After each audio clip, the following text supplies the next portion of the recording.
Today, nandito ako ngayon sa Mountain Province at i-explorein natin ang isa sa pinakamatandang libingan sa buong Pilipinas.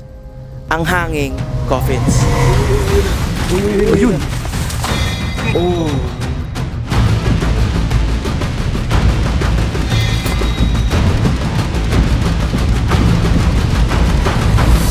Dandaan lang kayo dyan kasi bangin. Ang Hanging Coffins ay matagal ng tradisyon ng mga ninuno nating Igorot. Pinaniniwalaan na ang ganitong kasanayan ay nanggaling pa sa kanilang mga unang-unang ninuno 2,000 years ago.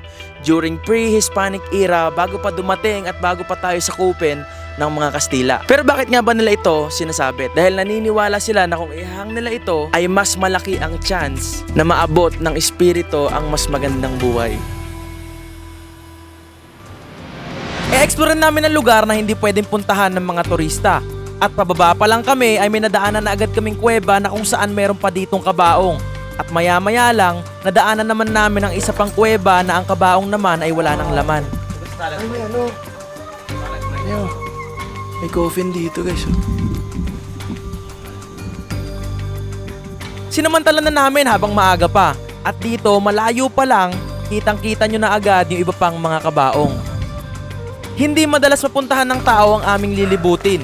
At sa puntong to, medyo mahirap ang daan dahil sa mga sanga ng mga puno at halaman. Ayun. Sa unang pupuntahan namin ay hindi talaga magiging madali dahil napakadulas ng daan at napakatarik pa ng aakyatan. Madulas dahil sa mga dahon. So, siya.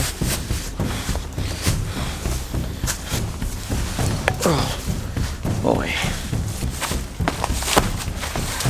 Okay. Ano mo yan? Si Kuya gumagawa siya ngayon ng daan. 30 minuto namin binaybay ang kuwebang libingan at sa aming pagdating ay hindi basta-bastang kuweba ang aming natagpuan. This is so amazing, bro. Isang napakagandang kuweba at napakaraming nakalibing sa loob. Inakit namin hanggang dulo at dito ko nakita harap-harapan ang mga buto na nagkalat sa paligid. Yung mga coffins. Dito sa Sagada, magagawa mo lang tignan. Pero hindi mo pwedeng hawakan yung buto or yung coffin. Nakakatakot yung lugar dahil kaliwat kanan may makikita kang nagkalat na buto. Bungo, mga kamay at binti at mga bukas na libingan. Umalis na kami agad dahil malayo pa ang aming lalakbayin. Hindi lang daw ito ang aming makikita kundi marami pang kasunod. Surfing, Yung dinanas namin papunta kanina ay warm up pa lang daw yun. Dahil mas matindi pa ang aming dadaanan mamaya. Papunta kami sa isa pang lokasyon ng libingan. At dito namin nakita ang ganda ng kalikasan. Ang ganda, men. At dito ko nakita ang iba pang libingan ngunit ang ilan ay mga bumagsak na dahil sa lindol. Grabe. Tindi nito. Coffins are everywhere, guys. Hindi kami nagtagal dito at umalis na rin. At sa aming paglalakad, dito namin natagpuan ang isang napakalaking kuweba. Napakadilim dito. Walang sinag ng araw at ang makikita mo lang ay ang napakagandang posisyon ng mga bato. Grabe, tingnan niyo yung formation. Oh my goodness. Sarap tingnan. Tingnan niyo kung gaano kalaki. Sobrang laki. Kailangan natin mag-apura kasi hindi ka pwedeng abutan ng dilim. Wala pa kami sa kalahati at nag-uumpisa pa lang ang aming kalbaryo. Ang tinik ng mga halaman. Hirap hawakan. Matitinik na halaman at matatarik na akyatan ang sa amin ay nag-aabang. Grabe yung rock formation. Gusto namin puntahan lahat na kasulok-sulukan. Look at this.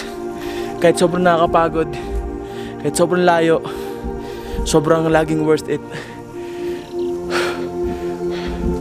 Sobrang ganda ng creation, Lord. Kuya, pahinga muna tayo dyan. Sinamantala na namin itong lugar upang dito kumain ng tanghalian. Ngunit kailangan rin namin bilisan dahil hindi kami pwedeng abutin ng takip silim. Okay guys, so ngayon babalik na kami sa trail. So akyatan na ulit ito. Tara na, boys. Napakatarik ng daan pababa at pwedeng onting maliko lang ay sa bangin ako pupulutin. Oy, shims, ito yung matindi. Kaya naman siguro to. Napakalalim talaga ng daan pababa.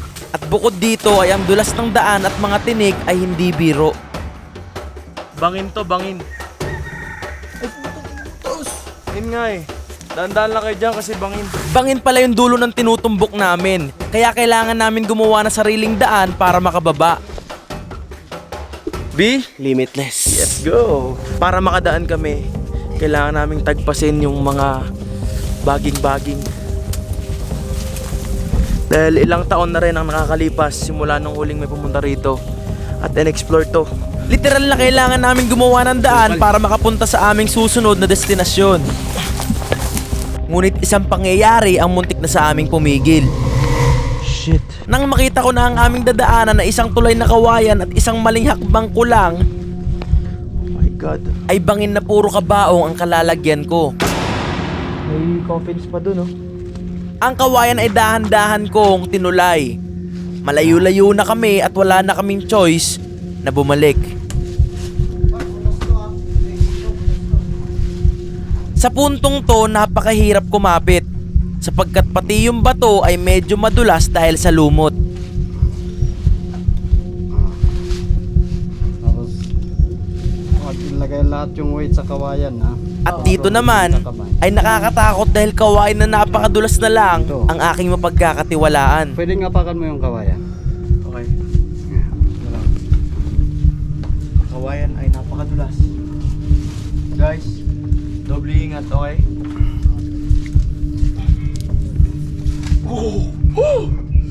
I made it. Ito yung dinadaanan namin, guys. Sting, ingat ka dito, madulas Bangin na to. Yan sa pinakamatinding ginawa ko sa buong buhay ko to.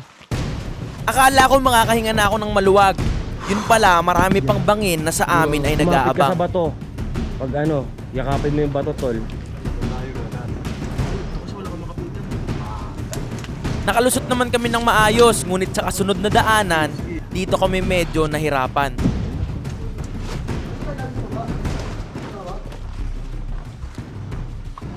To, bumagsak na ba to? Parang gusto ko dumaan na lang sa ilalim ah. Wow.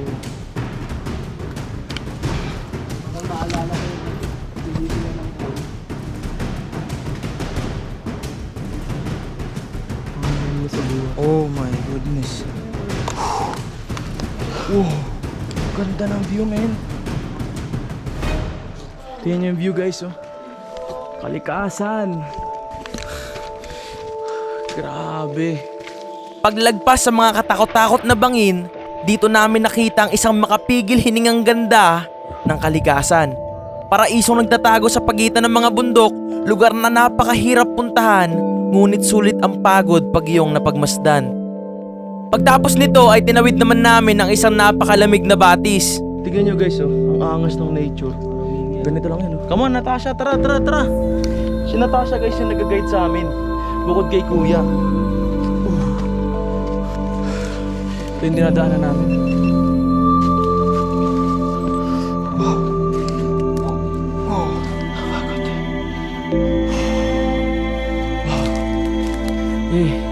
Food.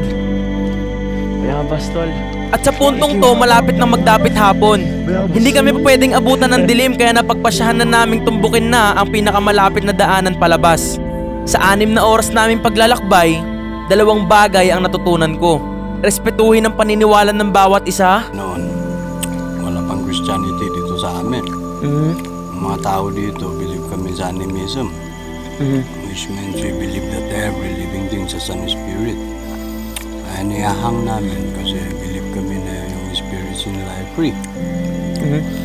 Parang ibon na lilipad. Isa pa dun is, ayaw naming buhatin yung mundo.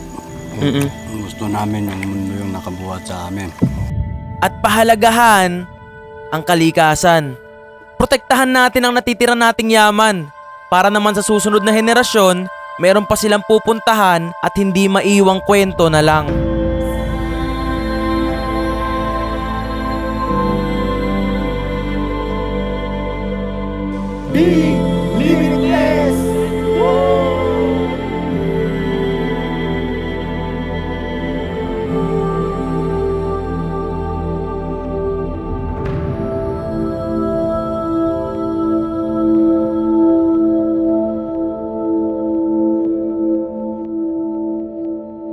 Today we will try to explore the most dangerous and deepest cave sa buong Pilipinas.